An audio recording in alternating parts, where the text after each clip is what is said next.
Pang-scam ang mga gadget na nahuli sa isang Chinese national na inaresto sa Makati nitong Mayo base sa pagsusuri ng PNP. Hindi pa espiya ang turing sa kanya, pero aalamin din kung ginagamit ang gadget sa espionage. Nakatuto si Dano Tingkungko. Dahil sa panunutok umano, kaya inaresto ang Chinese national na ito sa Makati nitong Mayo at inireklamo ng grave threat at illegal possession of firearms. Pero ang mga gadget na ito ang nagpakaba sa mga pulis, kaya ikinuha yan ng cyber warrant para masuri. Ngayon, ibinalik na ng CIDG ang cyber warrant. Base sa findings, may sapat na dahilan para maghain ng dagdag na reklamong illegal interception at misuse of devices laban sa suspect na kapwa paglabag sa cybercrime law. It appears po na meron po doon na mga na-recover po sila na mga ebidensya that would establish na nagagamit po ito sa scamming activities po.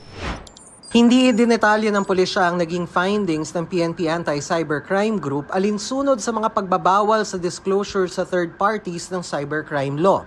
Pero kinumpirma ng pulisya na bukod sa kasong illegal interception and misuse of devices, humingi rin ng pulisya ng isa pang cyber warrant sa korte para muling imbestigahan ng mga gadget at laman nito para naman sa posibleng kasong espionage.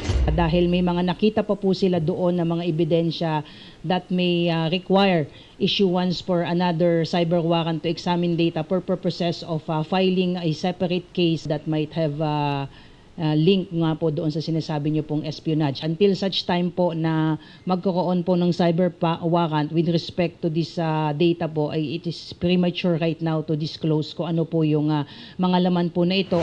Habang wala pa, hindi pa ituturing na espiya ang Chinese national, pero nasa kustodiya ng Bureau of Immigration at hindi maaaring lumabas ng bansa dahil sa mga kinakaharap na reklamo. Gayunman, red flag na sa pulisya ang pagkakasabat sa kanya ng radio transmitter dahil wala siyang permiso para magmay-ari nito.